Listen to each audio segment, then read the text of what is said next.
Hello, everyone, and welcome back to another episode of the Sports Porch. Hope you're all doing well. My name is Jeffrey Anderson. Without further ado, let's get right into it. So, this will be a pretty packed show today. A couple of things I got to talk about. First off, I have to talk about Joe Kelly, his suspension, all of that that's happening right now. We'll talk about that. We'll talk about the Mookie Betts contract. He just got paid recently. We'll talk about the NFL 100 list. XFL just got bought. And then finally, after weeks of the MLB season starting, it feels like, finally round out predictions. Yes, I know, predictions with the AL and NL West. So without further ado, let's go ahead, jump right into it. So, Joe Kelly, the Joe Kelly situation. First things first, rant warning. I might get a little ranty here. That's just because of how passionately I feel about this, and there's a couple things that happened in this that have been going on way too long, and I just I gotta get it off my chest. So to recap, Dodgers and Astros were playing each other. These two teams do not like each other because of various reasons. Now they played against each other a lot, and trash cans and so on in World Series. Joe Kelly's in the game. He's the headline of our story after all. He's throwing pretty wildly. He has no control of his fastball whatsoever. It's pretty apparent. Bregman comes up to bat, 3-0 count, because he can't locate his fastball. The next pitch just so happens to fly about head high for Bregman and a little outside. Bregman takes his base. And you could chalk this up to Joe Kelly losing control. Next couple at bats, Michael Brantley, he continues to throw it, without any control. But he then starts throwing over to first base at Bregman, and he's throwing these balls hard, hard towards Bregman. And I don't think you would see someone throw that hard toward another player if they didn't have some intention to it, and especially doing it over and over and over again. So Brantley grounds out, or he gets into a fielder's choice and Bregman grounds out. Gurriel is the next batter. He gets walked in 4 pitches. Once again, Joe Kelly does not have much control over his fastball. Next guy is Correa. He tries to throw him some fastballs. They don't work. Sort of start running inside on him. So then he just starts throwing his curveballs. And eventually he strikes him out. And these two, mainly Joe Kelly, start jawing at each other. Joe Kelly just will not stop talking trash. Carlos Correa is getting mad at him, starts talking trash back. Bench is clear. That was basically that. But that's the whole incident. Basically, Joe Kelly, you could say, I think that, 3-0 count, what'll a fastball toward his head do? That type of thing. And then especially, I think, with him throwing over to first, throwing it so hard, that's what really cemented it for me, is him doing it on purpose. So, Joe Kelly then gets suspended for 8 games now, which is equivalent to 22 games in a regular season. So this is no small suspension we're talking about here. And let's break this down. So first things first, I just have to get this out of the way. I don't condone ever players trying to hurt each other. Joe Kelly, whether he meant to or not, it looked like he was going at Bregman's head. I can't condone that under any circumstances. I know a lot of people want to make him the hero of the situation. I don't think throwing at someone's head is the right way to go about it, but that's baseball. And this situation, to me, just shows how much the MLB is shooting themselves in the foot at this point, and how unwritten rules in baseball, which have been around for a long time, basically forever, they'll always give the justification that players feel that someone deserves in a certain situation. And I find myself, because of the MLB's incompetence with this situation and with the Astros, I find myself defending the unwritten rules for the first time ever, because while I am sort of a traditionalist, I am an NL fan. I'm a National League fan. The Brewers are my team, so I do like things such as no DH. I think it adds a little more strategy, but I understand changes like that. The unwritten rules to me just don't make any sense, and they're just for old guys who have something stuck up their you-know-whats. They include things such as, like, you're not allowed to watch your home runs. You're supposed to get back at a guy if he does your team wrong. Just super dumb, old-timey stuff. Like I said, these old guys who have something stuck up where the sun doesn't shine. Just all in their feelings about players having fun, basically, I think, in the game. And some examples of how bad the unwritten rules are for baseball. Last year, we had Tim Anderson versus Brad Keller. And you are probably pretty familiar with this if you follow baseball. So last year, around April, Brad Keller is pitching against Tim Anderson. Tim Anderson hits a bomb off of him. Tim Anderson looks at his dugout, chucks his bag, gets all excited. He's like, let's go! He gets super excited. Brad Keller apparently doesn't like that. So Brad Keller hits him with a pitch next at bat, plunks him in the hip, showing that he watched the ball too long. He had a little too much fun for hitting a home run off of him. Just think of how dumb that sounds. You're going to hit a guy because you gave up a home run to him and he celebrated too hard about it. That's so dumb to me. Anyway, they exchange words. Tim is understandably mad about this. Sorry, neighbors next door must be opening some bottles or something. And Tim is mad about it, obviously. I would be mad too if someone threw a home run or threw a ball at me just for watching a home run. So Keller was ejected, which, that makes sense. He literally threw a freaking ball at his head. But so was Tim Anderson. Why? He didn't do anything wrong. He didn't start any of this. Brad Keller is the one who plunked him in the hip with a fastball. I don't understand. And then, to add on to the MLB's incompetence here, is what I'm trying to get at basically this whole story, is the MLB sucks. Brad Keller was suspended 5 games, which is basically 1 game for a pitcher, because you have usually a game and then 4 days off. And Tim Anderson was suspended for a game. Why? What did he do wrong besides watch a home run, have a little fun, and then get mad when someone tried to hit him over it?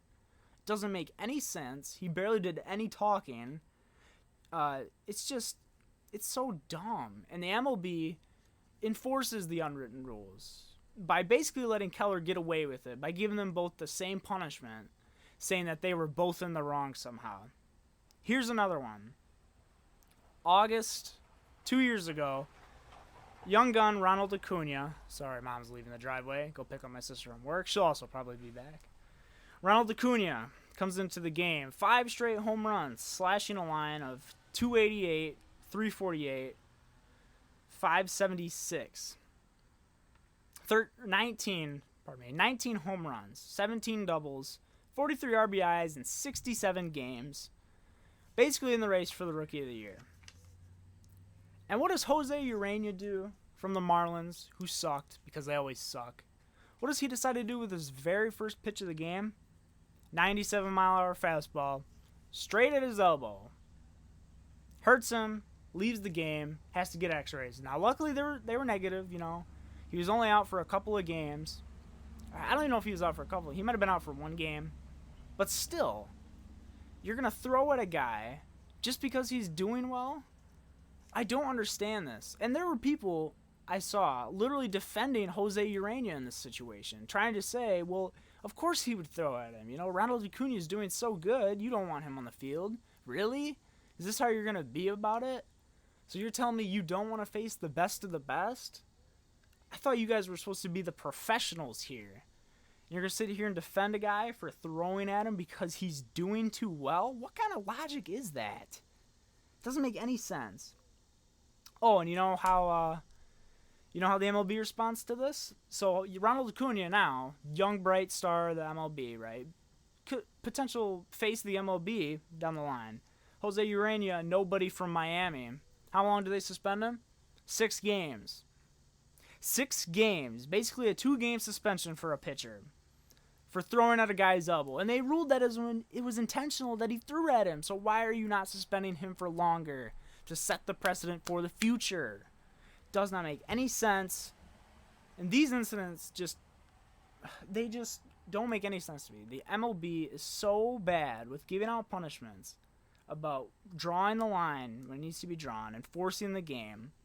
So Joe Kelly, for this incident, for maybe throwing at Alex Bregman, not hitting him, and then talking some trash to Correa. 8 games, 22-game suspension in a regular season. For not even hitting the Astro hitters. And then guess what? He's also getting a longer suspension than those Astros hitters who also did the trash can thing. Who banged on trash cans. Who got help. Literally won a World Series off of cheating. It blows my mind. Joe Kelly, for throwing at the guys who cheated, gets suspended longer than the cheaters do. What the heck's going on here, MLB? What are we doing? Are you just going to decide to enforce some rules and enforce others? Once again, man, so this is what happens. You know, the Astros, who did cheat and basically got away with it. I mean, you only had to fire they didn't even have to fire their GM and coach. They fired them themselves. They're only suspended for a year. So when the Astros come in and jaw off the whole offseason about how nothing's changed and we're still the top dogs and all this stuff, and they're still the team to beat in the MLB, the unwritten rules are going to come into play here. Because players see that on other teams and they're like, oh, we don't like that. And we don't like you jawing off even after it's proven that you were cheating. And this is exactly what Joe Kelly did. He grounded them. He reminded them that, hey, you guys are in the wrong here. And how did he do it? With a 90-mile-an-hour fastball straight at their heads. Once again, the MLB is just shooting themselves in the foot here with this situations, with these terrible rulings. And this game is absolutely being ruined by some old white guys who probably can't even remember what they had for breakfast. And let alone how much more the game has evolved for the better, you know. Kids celebrating. You're telling me you don't want that? Look at what the NFL has done with their celebrations in the end zone. They embraced it. They realized, hey, you know what? This is fun.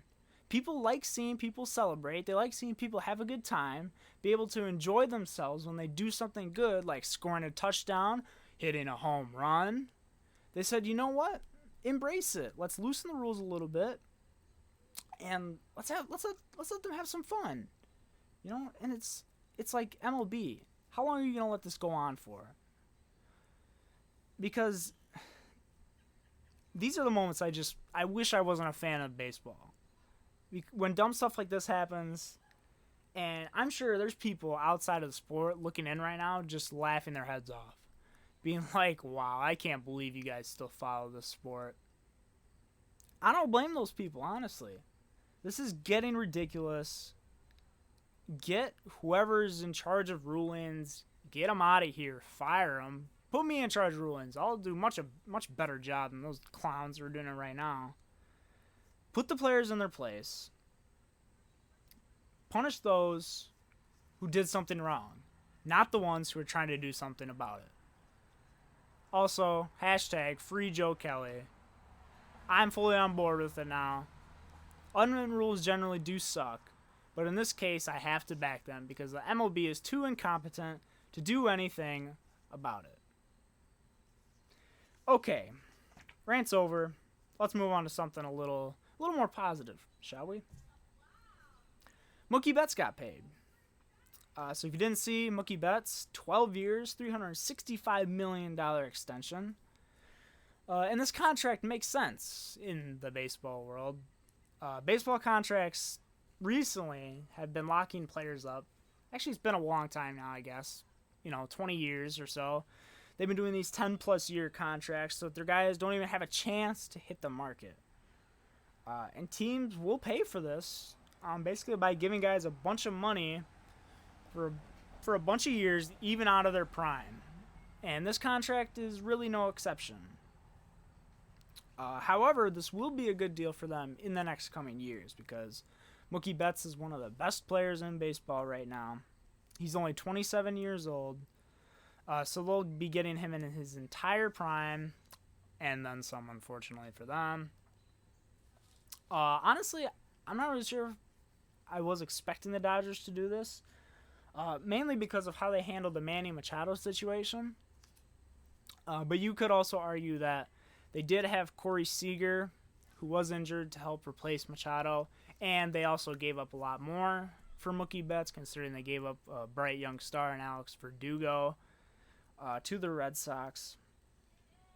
But for now, I think that this cements the Dodgers squad once again as a continued force to be reckoned with. And these guys will probably be the World Series for the NL for many years to come. Probably next 5 years, I would say. They'll still be the favorites for the National League to come out to the World Series. Will they be able to put it together? Who knows? Dodgers have had their troubles in the playoffs, had their troubles in the World Series, but we all know what that was from. So congrats to Mookie Betts for getting paid, and congrats to the Dodgers for adding another excellent piece to an already excellent squad.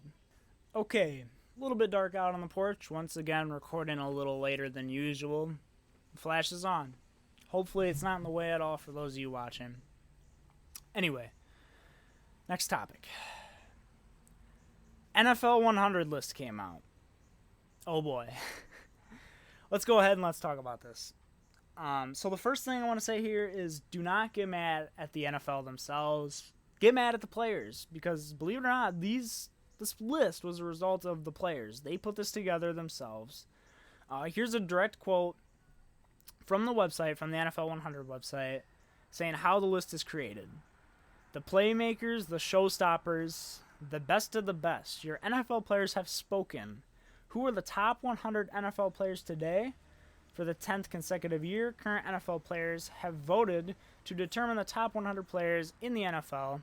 The top 100 players of 2020 counted down the top players in the NFL as determined solely by the players themselves. So let's not get mad at the actual NFL for this. They had no part in this. Smart on them, because they probably knew people were going to get mad at the list anyway, so they decided, hey, let's let the players have this one. Let's have them get some backlash. Cool. Fine by me. Okay. So now, let's get mad a little bit at the list. So my main issue with the list is that these are supposed to be the best players right now, right? Not by how their year went statistically, or how well their team did, although that probably does play a factor because football is a very team-oriented sport. But these are the best players performance-wise, talent-wise right now in the NFL. And I think, along with a lot of other people, I just cannot agree that Lamar Jackson is the best player in the NFL. Surely he is in the top 10 now for sure, though. He had a really great year last year with the Ravens and John Harbaugh. It's amazing what those guys have done together. But my number one player is probably a little different than everyone else. Everyone else I've seen, they say Patrick Mahomes. Patrick Mahomes is a no-brainer. Why you have Mahomes? Mahomes. And let's pump the brakes here a little bit. Because I believe that Russell Wilson is the number one player in the NFL. And then Mahomes at number 2. And I could see people are going to get mad at me. Like I said, there's a lot of people who are in favor of Mahomes being number 1. And before you do that, just let me give you an explanation as to why. So the NFL has never been about who makes the flashiest plays, the highlight reel throws, all that good stuff, which definitely happens, especially with Mahomes a lot. And he's very fun to watch, all good. Nothing wrong with that. But here's what the NFL is about, and this is how I determine how good a player is. How good are you when everything is going against you? That's what I say. That's what I ask myself whenever I watch an NFL player play. I'm like, when this play breaks down, when you don't have the favorable matchup, when this, that, the other, when you don't have all the cards going right for you, when you don't have that ace up your sleeve, how good are you?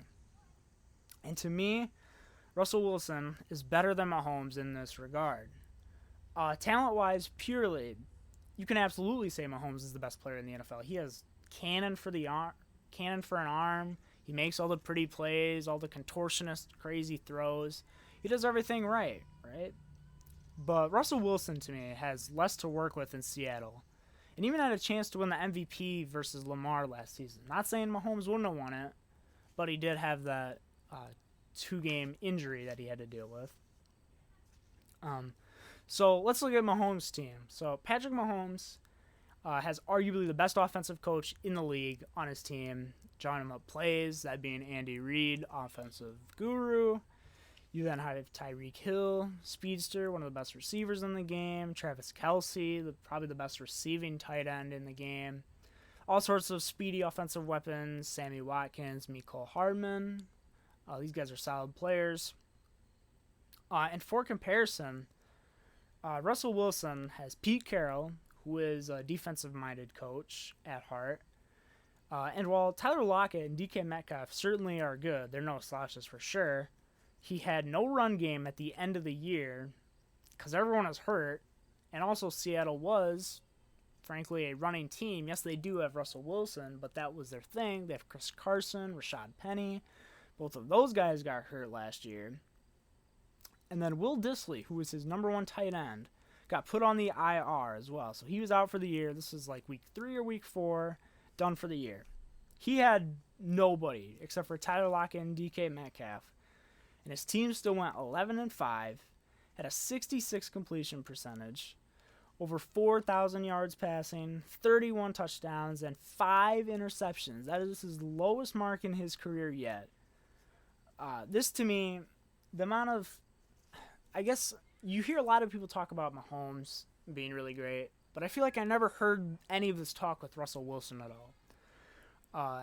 And Russell Wilson, to me, is one of the most underappreciated players of our time. He consistently, year in, year out, putting in the work.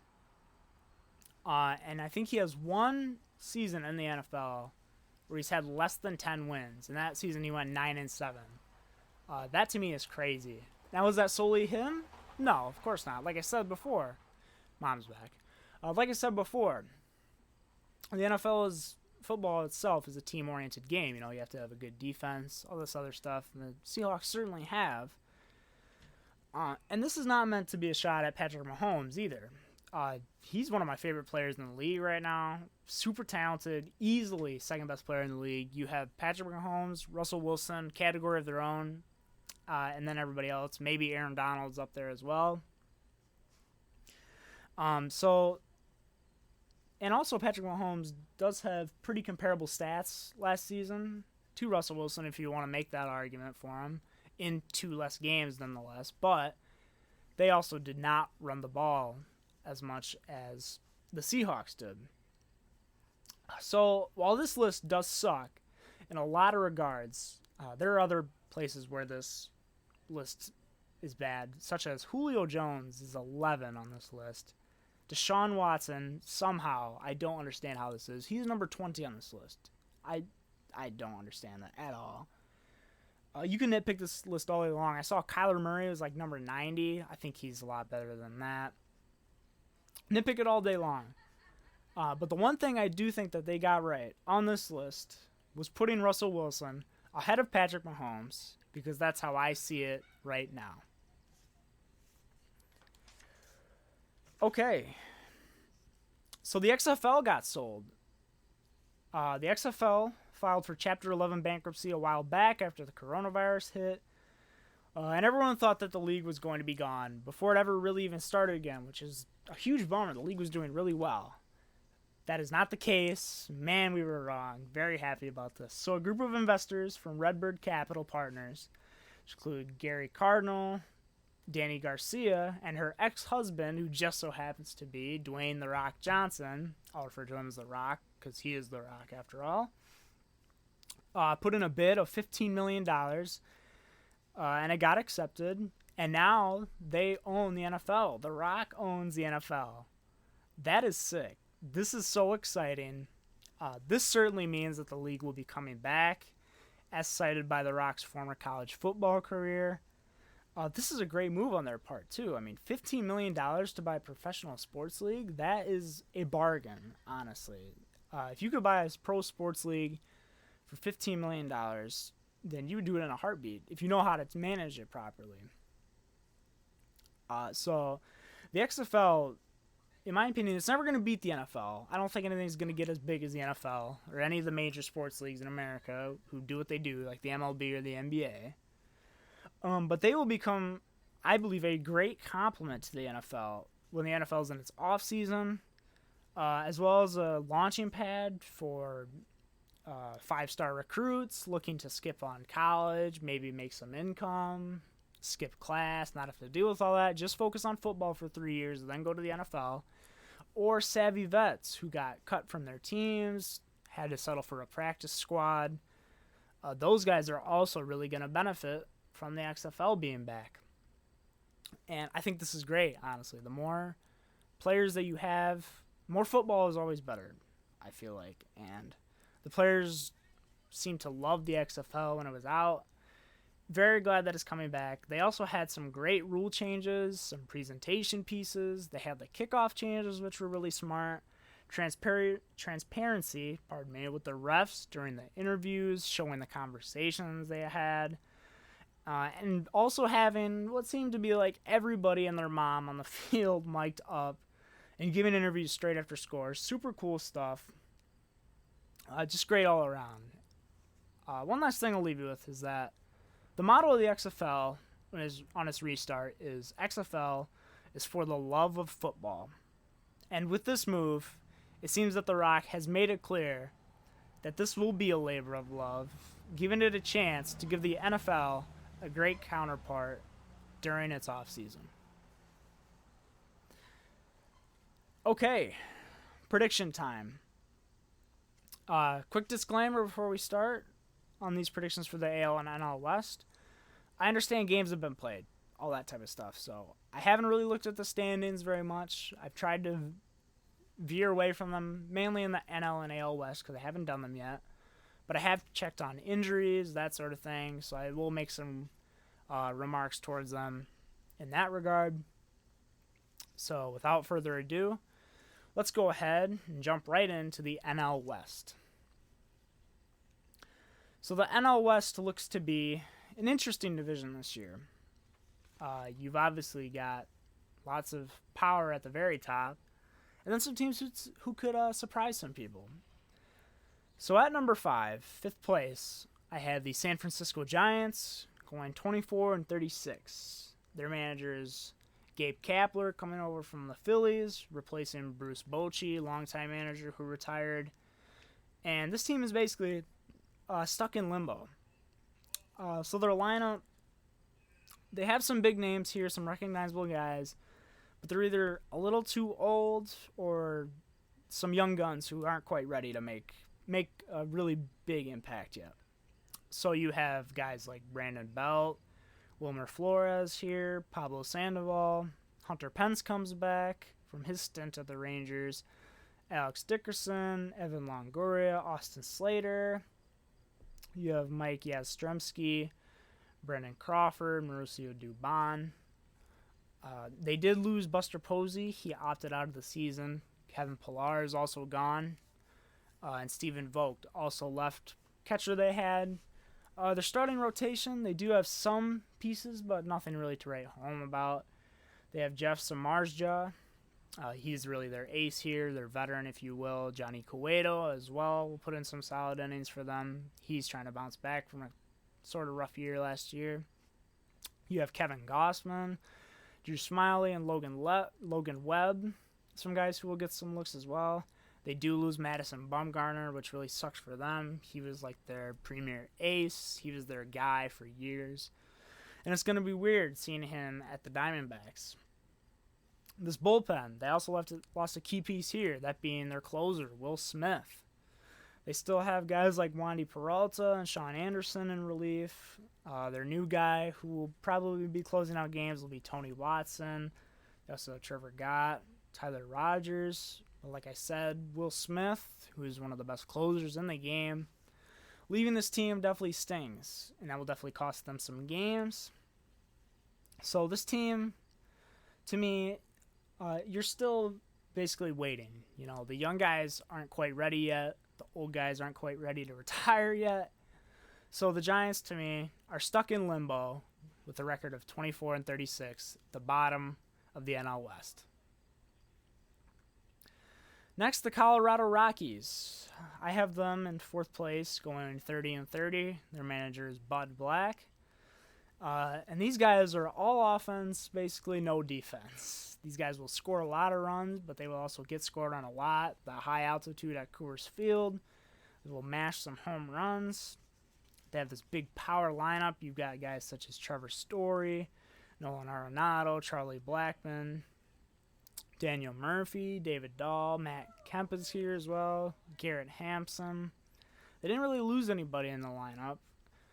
And then your rotation, they have a solid top three, but it does get pretty shaky after that. It seems like they're just kind of throwing guys out at that point. You have German Marquez, John Gray, and Kyle Freeland as your top three. Then you can expect to see some looks from Antonio Senzatella, Chichi Gonzalez, Jeff Hoffman's another guy who could get some looks. They do lose Chad Bettis this offseason at the starting rotations. And then their bullpen, it is shaky at best. This is definitely the weakest part of their team. You have Daniel Bard in relief after a 7-year hiatus. He's back. You have Tyler Kinley as well, who will get some relief looks. Their closer will be Wade Davis. They also have Scott Oberg, but he did just get diagnosed with some blood clottage, so that may spell the end of his... I don't know if it'll spell the end of his career, but definitely put a halt to this season from the looks of it. You have Carlos Estevez as well, and Jairo Diaz. So this team always will have the power bats. They'll always have that home run power. They'll always put on a good show for your team. But when it comes to the important stuff, which is that fourth or fifth guy in the rotation, the bullpen, besides Wade Davis, who even still can be a little shaky at times, how well can they do? And to me, I just don't see them doing any better than fourth place in this division. Next up, Arizona Diamondbacks. I have them going 32-28. Their manager is Torey Lavuyo. Pardon me. They are a solid team. They just don't quite have the push to get over the next two teams ahead of them. Their lineup, they have plenty of big names here. You've got Ketel Marte, young second baseman who broke out last year, Christian Walker, Eduardo Escobar. Starling Marte comes over from the Pirates, Cole Calhoun from the Angels. They do lose Wilmer Flores, Alex Avila, Gerard Dyson. As for the rotation, they have some feisty veterans who are here who will probably do well, but what about the young guys? How will they do? That's the big question mark. Mom's leaving again, I see. You have Madison Bumgarner, who, as we said before, comes over from the Giants. He'll put out some solid innings. You have Robbie Ray. You have Zach Gallen, who will put in some solid innings for them. He's only 24. You have Merrill Kelly as well, and Luke Weaver on the rotation. They did lose Taijuan Walker and Gerard Dyson. Their bullpen is pretty solid, though. You have Hector Rendon, Kevin Ginkel, Steve Crichton. And then for your closer, you have Archie Bradley here. He's their full-time guy. Junior Garrett comes over from the Brewers. Andrew Chaffin, as well as set up, although they do lose Yoshihisa Hirano. So overall, I think the squad just needs like one or two more big impact names. Mainly, I would say on the pitching side, if they can get one more really solid ace in there to fill out that 2 or 3 spot, or maybe even get a guy alongside Bumgarner, give him some competition in his latter years. So this squad overall, once again, needs a couple more pieces to challenge in this big offensive division. So I have them in third place, going 32-28. Next up, San Diego Padres. I have the San Diego Padres going 34-26 in second place in the NL West. Their manager is Jace Tingler. Overall, this squad is so talented. They got a decent amount of players, really good. I think they would win a lot of other divisions in MLB, just not this one because the number one team is just that good, frankly. So their lineup, they have a must-watch team, really. You've got Fernando Tatis here, bright young star. Manny Machado, who will always do well. You've also got Tommy Pham at DH. Sorry about that, four-wheelers going by. Tommy Pham at DH comes over. You have Eric Hosmer here, Trent Grisham from the Brewers, my Brewers. We forgive you, Trent, for that bobbled ball. They didn't really lose anyone on offense. The rotation, some young guys, a lot of pressure to perform on them. Chris Paddock, this is his second year. He's 24 years young. He should put in some solid innings, be their ace. Zach Davies comes over from the Brewers in the trade for losing Luis Urias. You have Dinelson Lamet, who put in some innings. Garrett Richards, as well as Joey Lucchesi. Also, Mackenzie Gore is another name to watch out for. He's a young guy in the minors who will get some looks probably sometime this year. He might get called up. And then their bullpen looks really good. You have for relief Craig Stamen, Matt Strom. And then closer-wise, you have who I think should have won reliever of the year. You have Kirby Yates. He got robbed of that. Josh Hader should not have won it.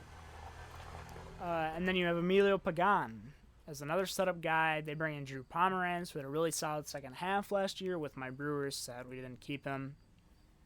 And they didn't really lose anybody.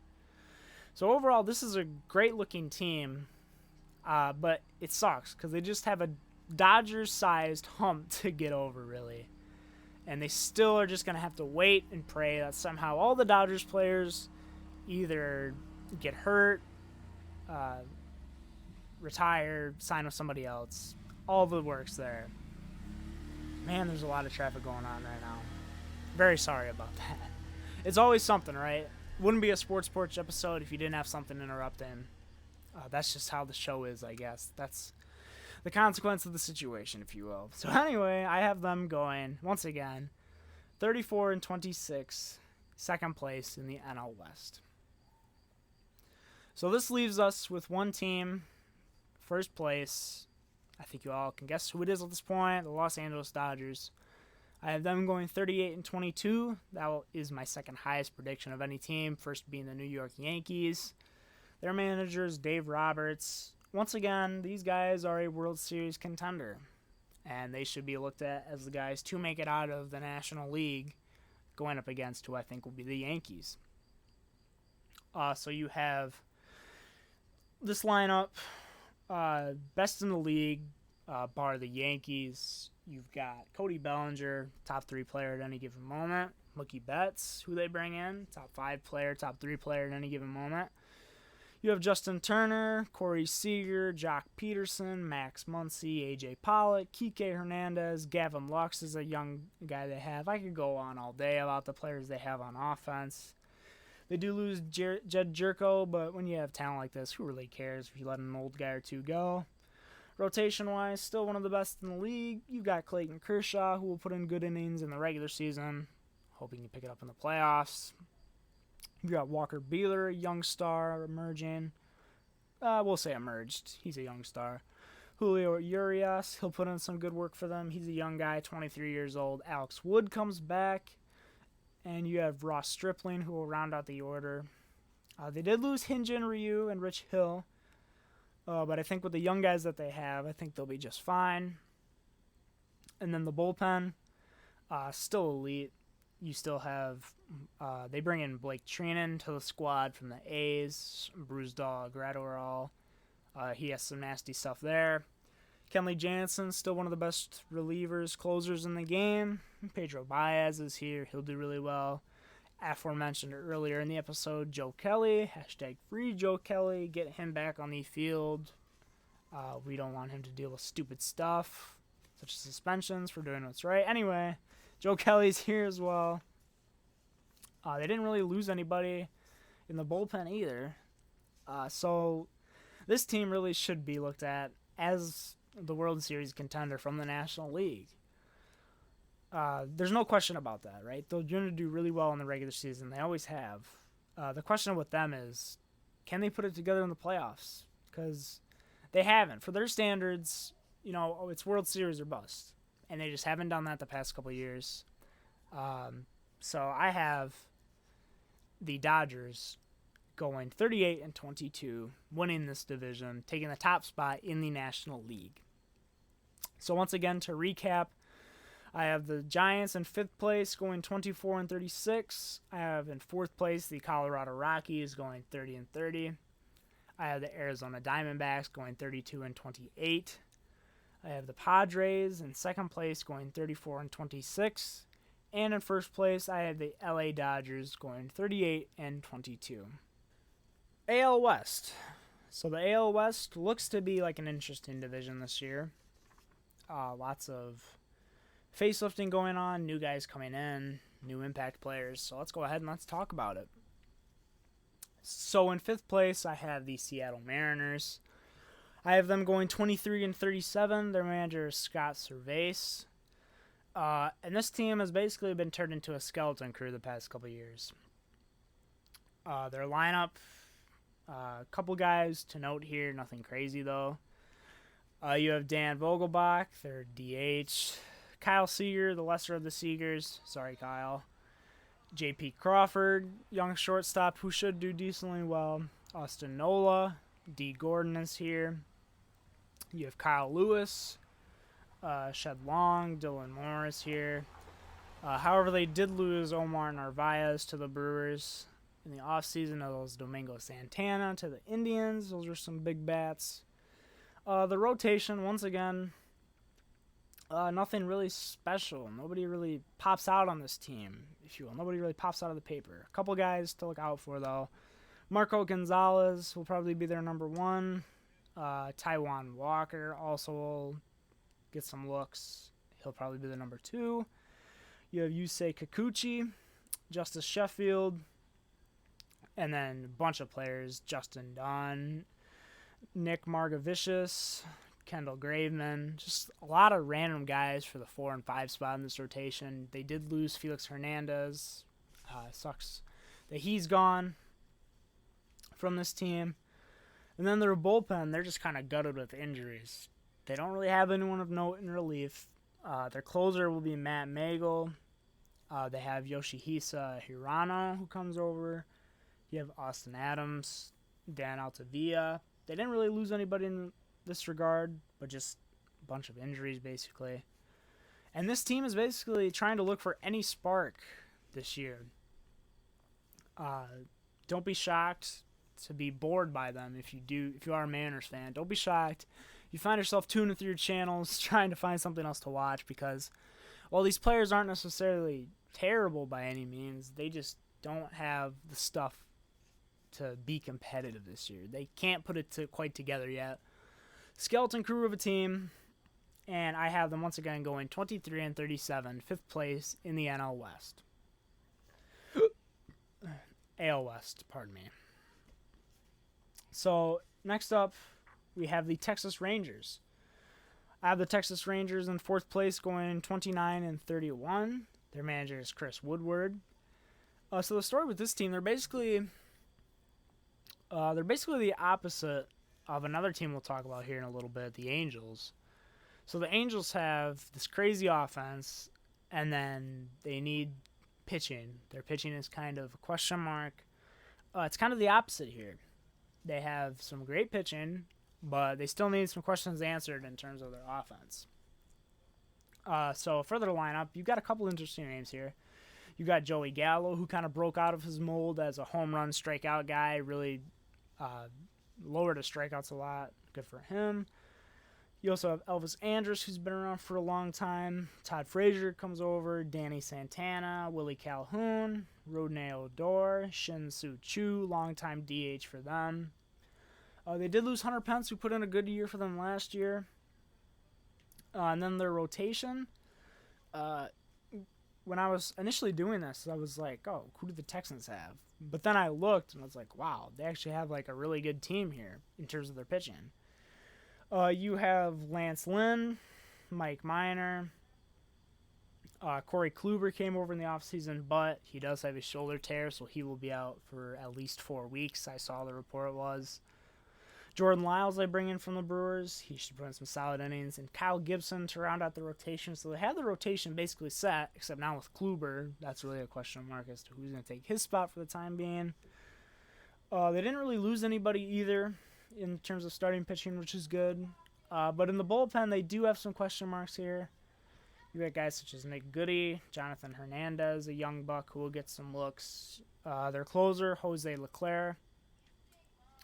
He's 26. He's looking to be their full-time guy, although he does also have a shoulder tear. Kind of the irony there, right? Losing Corey Kluber and Jose Leclerc to shoulder tears. His isn't quite as bad, so he'll be back. You have Rafael Montero, who will probably take a spot until then, either him or Jesse Chavez. Once again, didn't really lose anybody. So this is a team who's really got some electric starting pitching. Great 5 people in the rotation. Kluber, they'll be looking to replace him for a while. But otherwise, they don't really have much to carry them the last 3 innings of a game. So your pitching will get you 6 innings usually, 5 innings if they're good. But then it's those 6 innings after that where we start to question how good the Rangers really are. So that's why I have the Rangers in 4th place, going 29-31. 3rd place, as mentioned previously, I have the Los Angeles Angels going 33-27. Their manager is Joe Madden from the Chicago Cubs, newly found-in manager. This lineup is great. They have really good offense. But pitching is where things get shaky, and this really holds them back. Not quite to the extent of the Rockies have, because they do have a better lineup.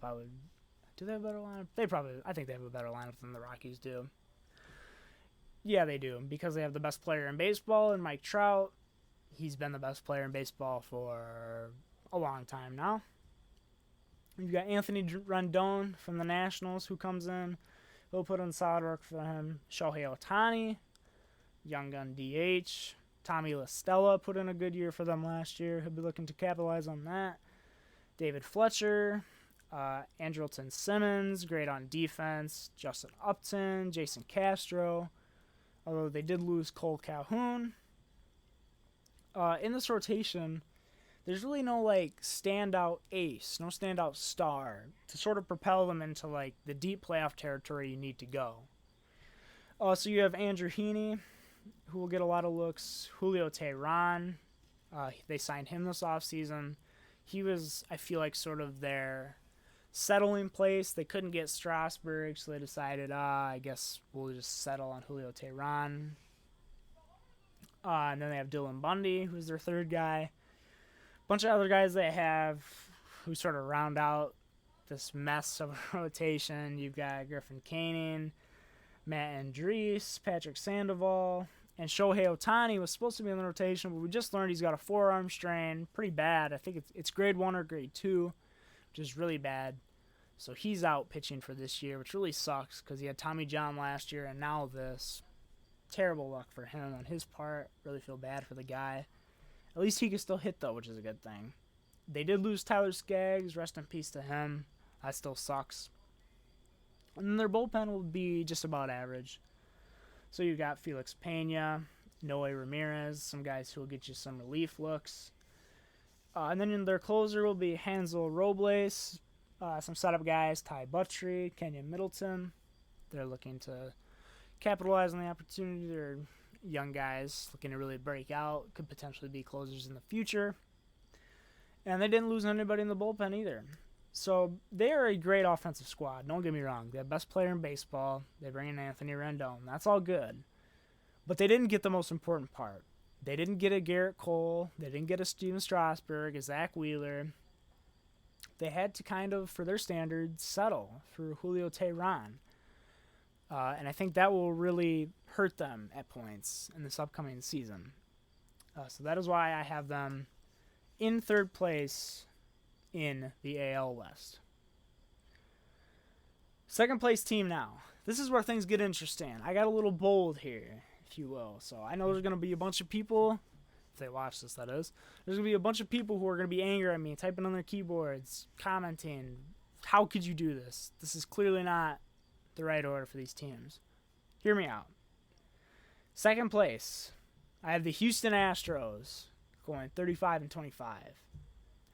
Their manager is Dusty Baker, replacing AJ Hinks for reasons.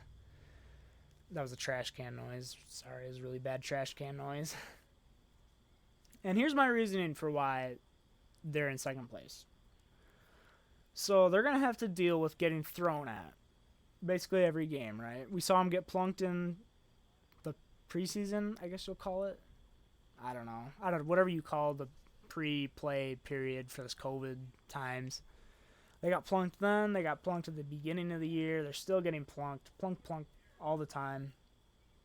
That, and they have the mental pressure from themselves. They have to overcome, they have to ask themselves, can we win without cheating? Can we do something without having this advantage of the trash cans being banged? And they also just so happen to lose two great pitchers. So let's go ahead and talk about it. So their lineup is still stacked. You still have Alex Bregman, Jose Altuve, Michael Brantley, Carlos Correa, George Springer, Yordan Alvarez. Could go all day about the Astros lineup. Still really solid offensively. I mean, I guess we'll actually see how solid they are offensively without some trash cans. And then they lost Robinson Chirinos, but who really cares? Their rotation is still solid. Still a great rotation at the top three. But they did lose a bit of that punch. That being Garrett Cole, one of the best pitchers in the league, and Wade Miley, who is a really solid 3-4 guy for them. He could be a number 2, I think. If he really was pushed to his limits, he could be a number 2 guy. He was at the Brewers one year. My Brewers. Sorry, I make a lot of Brewers references. That's how I am. So their guys, Justin Verlander, Cy Young winner last year. I do think Garrett Cole should have won it over him. That's beside the point, though. He's still doing really well at 37 years young for the guy. You have Zach Greinke, 1 year behind him. At age 36, came in last year from a trade.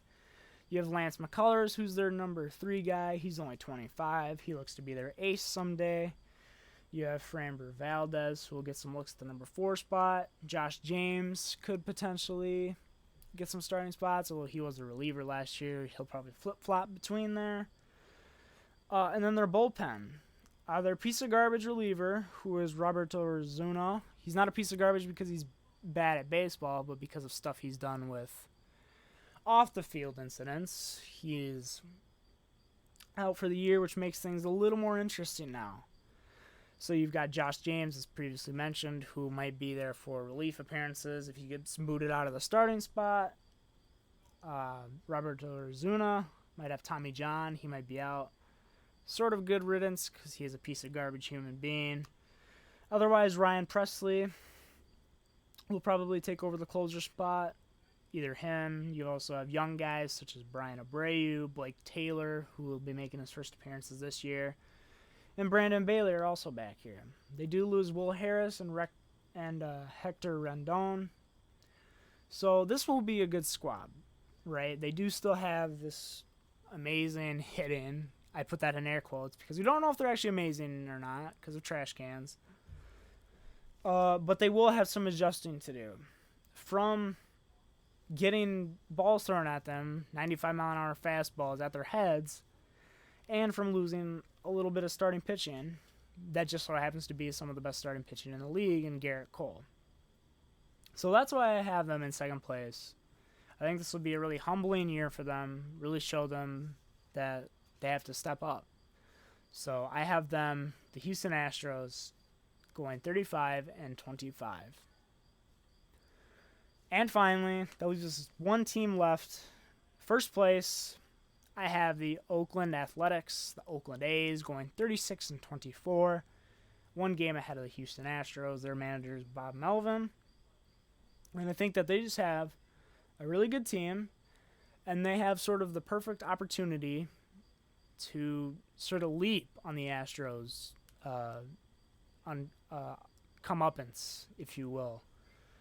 Their lineup, good squad. They have great power all around. You've got Matt Chapman, who will put in some serious work with the power bat there. Marcus Semien got some outside MVP looks last year. Ramon Laureano. You have the home run king, Chris Davis, who always mashed like 40 home runs. Maybe not this year. Maybe this year he hits a lot of home runs. You have Matt Olson as well. You have Mark Cannon, who will mash. Sean Murphy, Stephen Piscotty. Always good to see his name in the discussion. And they didn't really lose anybody either. And then their rotation, they will be great as always. You've got Sean Manaea. You've got Mike Fiers as well. Those two will be your solid top two guys. You have Frankie Montas, who will fill out the number 3 spot. Really good.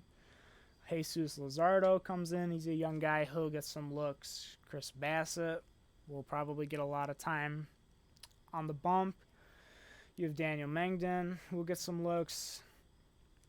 And then A.J. Puck was supposed to also be in the starting rotation. He's moved to relief now. Some losses. You did lose Tanner Rourke, Homer Bailey, Brett Anderson, some older guys, but I think that they'll recover fine with this young pitching. And then for their bullpen, Liam Hendriks is really the guy who's going to hold it down here. But you do have some really good pieces around. So you have previously mentioned A.J. Puck. He got hurt, so when he does come back, he will probably be a reliever. You got Jake Diekman, J.B. Wendelken, T.J. McFarland in relief as well. And then as previously mentioned, you have Liam Hendriks, one of the best closers in the game. You have Yusmeiro Petit as well back there. And Joakim Soria to round out the setup. And they did lose Blake Treinen to the Dodgers, but he was getting towards his twilight years anyway. So, can you argue that this team is not as talented as the Astros? Yes. In fact, I would argue that the Astros are more talented than the Oakland A's. But I think that the Astros have their own issues to deal with. Some trash can-sized issues to deal with this year. Sorry, I had to make the jab again. So, I think that with that reason, the Oakland A's didn't really lose much in the offseason. They have all the world ahead of them, and they have nothing to lose. So I think that will propel them by one game ahead of the Astros, going 36-24, finally winning the AL West division. So to recap, I have the Seattle Mariners going 23-37. The Texas Rangers going 29-31, Angels 33-27, the Astros going 35-25, and the Oakland A's going 36-24, rounding out the AL West. All right, that is all I have for you guys. Thank you all so much for tuning in and listening. At Real Sports Porch on everything that isn't YouTube at the Sports Porch. Search it in, type it, watch it, love it, repeat it, watch it. Like, comment, subscribe, do all that good stuff. And then my personal stuff, Twitter and Instagram, at Jeffrey A 2017. Once again, personal plug, at Jeffrey A 2017. Guys, my name has been Jeffrey Anderson. Thank you all so much for tuning in, and I will catch you on the next episode.